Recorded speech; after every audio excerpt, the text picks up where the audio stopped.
In the second part of this graph, or the second part of this homework, which is problems 4, 5, and 6, it says the points given in each table lie on a line. Find the slope of the line, then graph the line by plotting and connecting the points. So it first wants me to find the slope. Now I can find the slope by calculating change in y over change in x. Now, my change in y, or my pattern for my y's, is +2.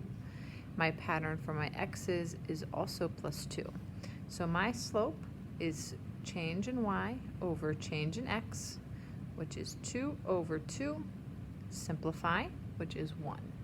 Now it also did ask us to plot the points. Notice how there's no numbers on this graph. When there's no numbers, you always count the blocks by 1. So -1, -2 means left 1, down 2. 1, 0 means to the right 1 and don't go up or down. 3, 2 is to the right 3 and up 2. And then 5, 4 is to the right 1, 2, 3, 4, 5, and then up 1, 2, 3, 4. It does want to connect the points, so do your best at making the straightest line possible and go from one corner of the graph to the other.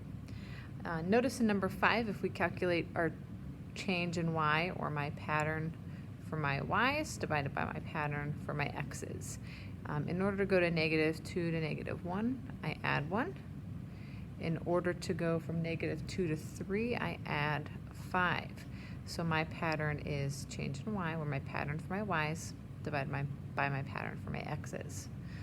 Notice the second graph is counting by 2's. So this is 2, 4, 6, 8, 10, 12, 14. And we go up 2, 4, 6, and you go down -2, -4, -6, -8. If it helps you and you need to fill in the graph before you plot points, that's perfect. -2, -2 means to go left and down. So I'm going to go left and down. 3, -1 means I go right to 3, which is halfway between 2 and 4, and down 1. 8, 0 means I go right to 8 and I don't go up or down. And 13, 1 means I'm going to go between 12 and 14 and up 1. Okay, so you can connect your points.